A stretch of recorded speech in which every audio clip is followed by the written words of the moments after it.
Oi, turma, tudo bem? Vamos dar sequência à nossa mini oficina de linguagem corporal? Estão lembrados da primeira aula, onde nós abordamos especificamente o rosto? Bom, hoje nós vamos então, na segunda parte, abordar a linguagem propriamente dita do corpo. E aí então descobrir o que é que uma criança pensa, o que é que uma criança está sentindo, o que é que a gente pode concluir sobre isso tudo. Bem, chegando no corpo, nós já falamos da questão da aparência, nós já falamos na questão dos gestos, né? Conscientes ou inconscientes, falamos sobre o rosto, falamos sobre a questão principalmente assim, né, das zonas, né, de expressão facial. Mas agora nós vamos ver o que é que cada parte do corpo quer representar. Aquele livro, o qual eu me referi na nossa primeira apresentação de slides, o livro do Pierre Weil, continuo recomendando como livro de cabeceira para quem gosta desse assunto, para quem se interessa por entender um pouco mais da psique humana. Né? A linguagem corporal, ela é um ajudante, digamos assim, um complemento da nossa interpretação meramente psíquica, né? Nós podemos também saber muito de uma pessoa através da linguagem corporal dela.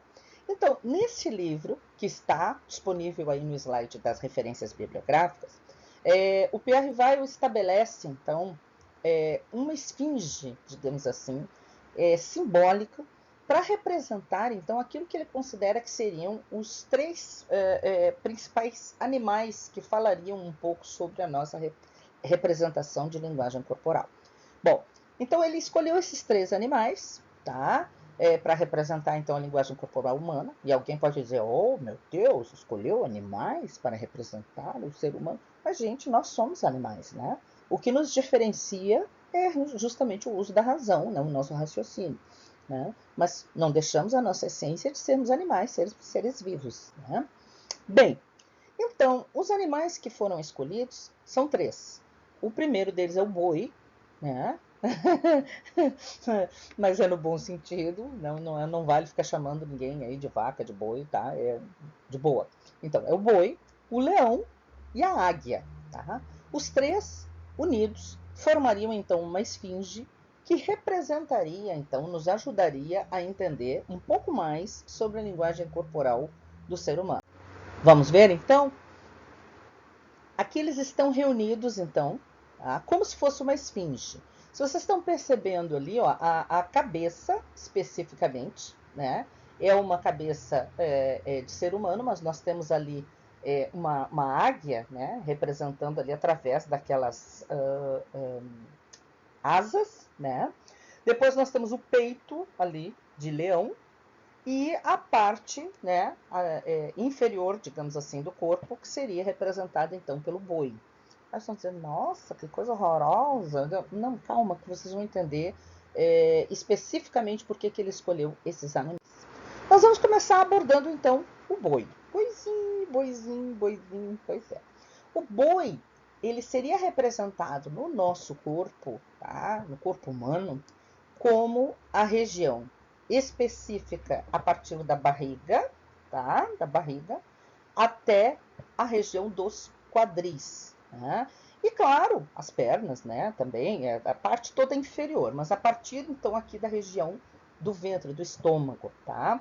Representaria então a nossa vida instintiva e vegetativa. O que é isso? Quando a gente age por impulsos, por instintos, e a nossa razão muitas vezes não consegue, tá, controlar, né? Às vezes a nossa águia está dormindo e aí o boi assume o controle. Então, aqui nós temos três figuras que representam, tá, aqui nesses slides, que representam então o boi em ação. Ali nós temos um camaradinha, olha só, com as mãozinhas no bolso, parado. Aí você vai dizer: puxa, mas como assim o boi está em ação? Você pensa bem, se você observar, as mãos dele estão na cintura. O que ele está querendo representar com isso? Que ele está, na realidade, agindo, tá? Movido pela questão, pelo desejo, né? Sexual, digamos assim, que é representado ali pelo gingado da moça. Ali ela está também com o boizinho dela em evidência, né? Por quê? Porque o rebolado, né, a ginga feminina, né, dos quadris, o que que representa? Que ela está fazendo charme, que ela está fazendo um jogo, digamos assim, de sedução com aquele indivíduo, né? Outra coisa, aquele terceiro ali se identifica comigo. Quando a gente percebe uma pessoa se aproximando, né, de alguma comida muito gostosa, de algo que sente assim, né, tem desejo de comer, o que que acontece? A barriguinha, mas automaticamente meio que puxa, né, para aquela mesa, para aquele prato, para aquela, né? O que está representando ali? Que na realidade, ou se você olhar a postura do homenzinho ali, você vai ver que não é a águia dele que está no controle. Quem está em controle, no controle do corpo dele, naquele momento ali, é o boizinho, né? O boizinho que está dizendo, vamos comer. A águia pode dizer assim, cara, você está muito gordinho, você não, né? Mas o boi, nesse caso dele aqui, venceu a disputa, tá? Então, na criança, da mesma forma, quando é que a criança vai demonstrar que está agindo por impulso? Você pode ver que a criança, quando está agressiva, qual é a primeira atitude dela? É o chute, né? Ela vai e chuta, é o pontapé, ao invés de usar as mãos, porque as mãos já representam mais um pouco emocional que você vai ver adiante. Mas o impulso, o agir sem pensar, é o pontapé, né? Então, isso significa que está agindo, né, por impulso, ela está agindo sob tensão, né? Na questão da comida, a mesma coisa, que quando sinaliza, quando bate na barriguinha, né, quando passa a mãozinha, então está querendo dizer justamente que ela está precisando de atenção naquele momento, de captar, então, a satisfação dos seus instintos, né, dos seus impulsos. Da mesma forma, a cólica nos bebezinhos pequenos. Por que o bebê pequeno tem tanta cólica? Claro, tem várias linhas, o pediatra diz que ele está se adaptando, né, à questão de um novo mundo, de outras temperaturas, a alimentação, ok, tudo isso, né, é ciência pura. Mas também nós temos a questão do instinto. A cólica seria uma representação também de que ele precisa o quê? De achego. Tanto é que os pediatras muitas vezes recomendam que se coloque, né, compressinhas quentes, né, sobre a barriguinha do bebê, porque para dar a impressão de que ele ainda está, né, no colinho, que ele está aquecido, que ele está protegido. Então, essa é a representação do boi na nossa linguagem corporal. Bom, o segundo animal é o leão. O leão, ele é representado por esta região aqui, né, que compreende o tórax de uma pessoa. E o leão representa o quê? As nossas emoções. Aí já é o nosso lado emocional, não é o nosso lado apenas do impulso, do instinto, né, da satisfação das necessidades. Então, o que que acontece? Quando o leão está sob controle do corpo naquele momento, é normal que a pessoa estufe o peito, né? Como aquele camarada ali que está orgulhoso, vocês estão vendo ele ali, olha que bonitinho ali com peso, né? Tipo, uau, eu estou no controle, veja só como eu sou forte, né? Então, a vida emocional dele, né, as emoções que ele está sentindo, o orgulho que ele está sentindo de si mesmo, aparecem ali através do estufamento do peito.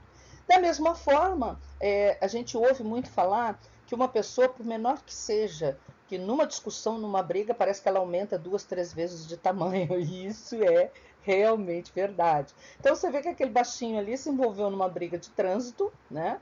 E olha só, quando ele está discutindo com a pessoa, o que, que acontece no meio de uma discussão? A tendência é a pessoa, tipo, né? Mas essa região, né? Ela avança, né? Na linha, né? Na linearidade da linguagem do corpo. Então, isso significa que a pessoa está agindo realmente emocionalmente. Também pode acontecer o contrário, quando o nosso leãozinho está meio desiludido, meio abalado, o que, que acontece? A pessoa tem tendência a andar curvadinha. Pessoas mais deprimidas têm a tendência de andarem curvadas, pessoas mais tímidas, né, que não deixam a emoção aflorar. E isso é muito significativo na criança. A gente percebe que a criança, quando está bem, ela está com o leãozinho dela em ação. Quando ela não está bem, puxa, aí a gente começa então a perceber que ela está meio, né, meio contraída, né? Então, isso é um representativo das suas emoções. E finalizando, nós temos a águia que é representada então pela cabeça, tá? A águia é um símbolo então de inteligência e seria o representativo da nossa vida mental. Então, quando a águia está no controle do corpo, o normal é que a pessoa ande com o seu rosto, né? Quando ela está usando mais a razão, que ela ande com o seu rosto então elevado, quer dizer, olhando para o alto e avante. Então, isso seria um representativo então de que o nosso lado racional está então em plena atividade. Como esse camaradinha que está ali andando de moto, bem faceirinho, né? Então, ó, né? Tranquilo, feliz, né? Então, da mesma forma, quando nós não estamos agindo movidos pelo racional, é a questão da cabeça baixa, né? Que é muito significativa, principalmente nas crianças, né? A questão da cabecinha baixa, do rostinho escondido, né? Então, que a gente tem que observar com bastante atenção.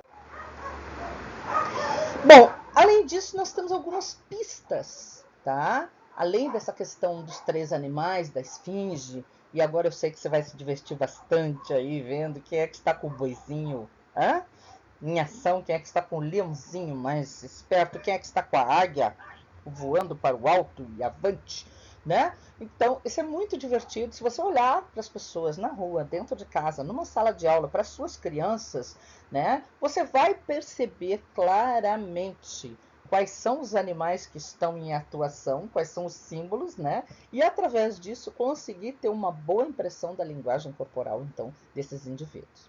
Além disso, nós vamos deixar algumas pistas, tá? Pistas de interpretação. Primeira pista, inclinação.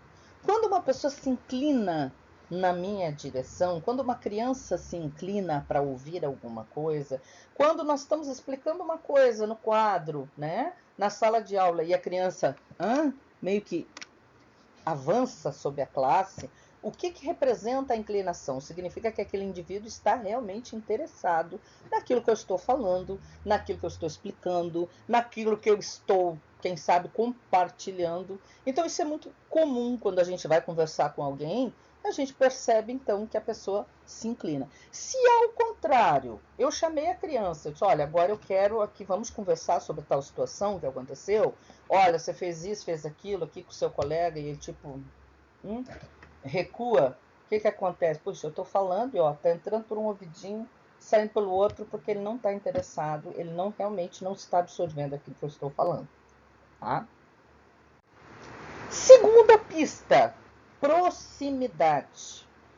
Quando a gente tem uma pessoa que se aproxima demais, que já não passa, é desagradável, né? Eu não gosto também dessa sensação de uma pessoa parece que está invadindo seu espaço, assim, né? Vem vindo. Não gosto. Eu particularmente não gosto. E o que acontece nas nossas relações, né? Geralmente a pessoa que invade aquele espaço, aquele espaço natural que a gente tem, né, de mobilidade no meio de uma conversa, realmente o que ela está querendo fazer? Ou ela está invadindo a sua privacidade mesmo e mostrando, tipo, eu sou mais do que você, ou eu mando mais do que você, ou eu sei mais do que você, né? Ou ela está querendo demonstrar a sua superioridade, seja na área física, seja na área intelectual, seja em qualquer área que for. Então, isso é muito comum em discussões. Você veja ali, né? Nós temos 2 exemplos ali, um casal discutindo e 2 moças ali brigando. E isso acontece muito entre as turmas, principalmente dos maiorzinhos. O que a gente pode observar? Inclusive a questão do bullying, né? Quando muitas vezes a vítima não relata, mas nós podemos perceber até na observação do recreio, aqueles que vão meio que invadindo o espaço do outro, da outra pessoa. E o que isso quer representar realmente? Que eles estão exercendo algum tipo de poder de domínio sobre aquela pessoa.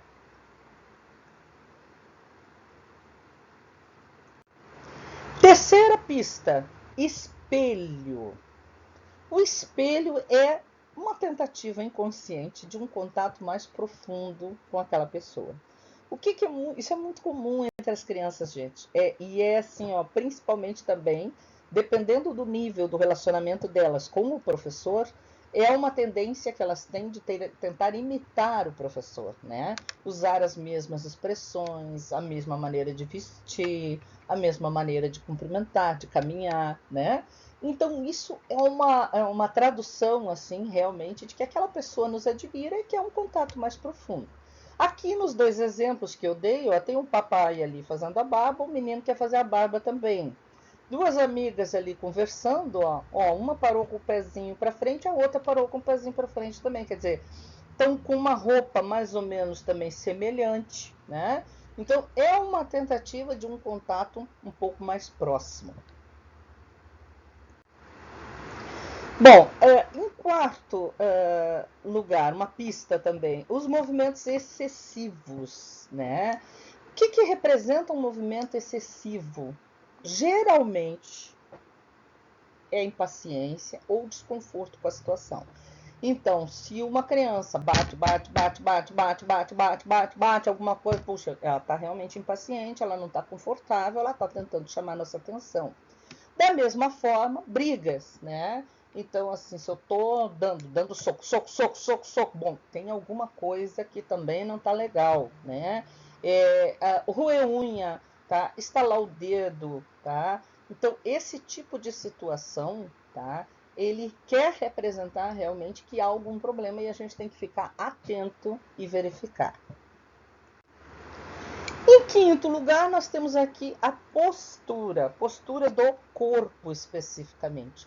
Como é que eu me sinto em relação a mim e aos demais? A postura infantil, gente, é algo determinante para a gente saber o momento em que aquela criança está atravessando, tá? Então, você vê ali, ó, o que eu tenho que observar? Puxa, fui levar meu bebê no pediatra, vamos supor, né?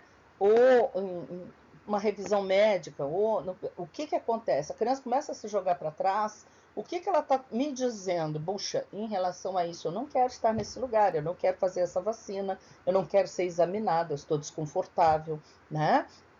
No início do ano é muito comum na escola, na creche, né, que a criança se jogue para trás, porque é uma tentativa dela dizer assim, eu não quero ficar aqui, eu quero ir com a minha mãe, eu quero, né, ir com a minha família, voltar. Depois a gente vê que isso vai evoluindo, que aí elas apenas choram, mas já não se jogam mais, até que a dificuldade é superada e elas passam então a ficar tranquilamente na escola. Então, naquele momento, quer representar isso. Puxa, eu estou corrigindo um filho, fez alguma coisa errada, vem aqui, e aí se joga para trás. O que está querendo dizer? Eu não quero ser corrigido, eu não quero, né, receber um pito aqui, um castigo, né?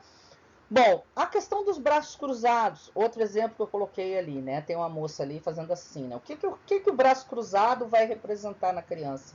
Eu estou protegendo essa região aqui. Qual é essa região? Vamos voltar lá para os animaizinhos que nós vimos. Essa região representa as emoções, é o leão. Então eu estou aqui protegendo meu leãozinho. O que quer representar? As minhas emoções estão expostas e eu não quero me abalar. Então eu protejo, eu não quero me envolver especificamente, eu não quero, eu bloqueio aqui, ó, né? E aí eu vou agir apenas por impulso, tá? E ali no terceiro exemplo, nós temos uma menininha ali, cabisbaixa, com os bracinhos, né? Encolhidos, assim. O que é representando isso? Como é que ela está se sentindo em relação aos demais? Diminuída, né? Então, nesse sentido, ela quer mostrar, ela quer falar que ela está se sentindo mal, que ela está se sentindo deslocada, diminuída, inferiorizada. Então, é algo que a gente também precisa observar. Bom, sexta pista, né? Sexto aspecto, as mãos, né? Geralmente as mãos representam na linguagem corporal uma revelação dos nossos sentimentos, assim como o rosto, né? É uma síntese da linguagem corporal por inteira. As mãos também podem ser vistas como essa síntese. Por quê? A mão, né? Aberta, a palma, né? Aberta é um sinal o quê? De receber, é um sinal de abertura, de exposição, de franqueza, né? Ao mesmo ponto, aquelas pessoas que estão sempre com as mãos contraídas, o que elas estão tentando mostrar. Tensão, né? Tem gente que até machuca às vezes a palma da mão, tem criança, né? Bebezinho principalmente também, né? Que a tensão é tão grande que chega a machucar.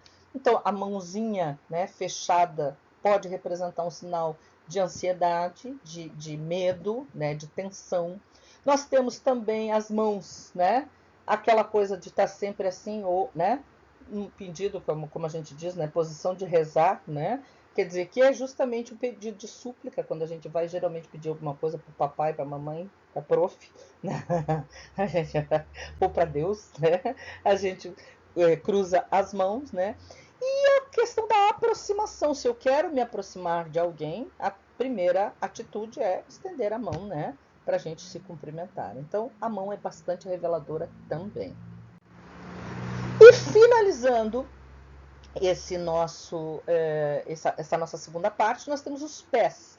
Os pés como reveladores da intimidade de uma pessoa, né? Então, a criança que caminha na pontinha dos pés, né? Que tem um movimento, né? De locomoção mais voltado para a parte, para a primeira parte, né? Do pezinho. O que representa, né? Uma pessoa mais com a personalidade, digamos assim, mais espontânea, diria assim, né? Uma pessoa assim que ao mesmo tempo não gosta de forçar os outros, os demais, a seguirem os seus passos. Então é uma pessoa que gosta de seguir a sua própria opinião, não está tão importada, assim, tão preocupada com o que pensam ao seu redor. Os pés ancorados, que é aquela segunda imagem ali que você vê, né? Quer dizer assim, eu estou aqui, mas eu na realidade também estou preocupado com uma outra situação. Então a gente diz que o pé está ancorado, né? Quer dizer, a pessoa está preocupada com uma outra situação. E ali nós temos o pezinho também, né? Em determinados momentos, viradinho para frente. Aqui nós não estamos falando, vejam bem, vamos deixar claro, nós não estamos falando de questões ortopédicas aqui, só a questão da postura. O pé viradinho muitas vezes quer representar, quer dizer que a minha intimidade eu não gostaria de partilhar, né? Então eu sou um pouco mais reservado, eu gosto mais de, né, me preservar em algumas situações. Por outro lado, aquele que pisa com o calcanhar, né, mais forte, e isso é muito comum também, principalmente na questão assim da pessoa que está se autoafirmando, né? Ela quer mostrar assim, não, eu penso assim e vou deixar minha marca. Então, o calcanhar é aquele que vai pisar com maior força no chão. Bom, pessoal, essa então foi a nossa segunda parte. Vocês podem deixar aí nos comentários suas dúvidas, suas perguntas, seus questionamentos, seus comentários, né? Fiquem à vontade. E também, né, nós vamos em seguida estar produzindo já a terceira parte da nossa mini oficina de linguagem corporal. Os slides estão à disposição, usem, compartilhem da melhor maneira possível. O nosso desejo é que todo mundo aproveite, se divirta e aprenda um pouco mais. Super beijo, continue nos seguindo.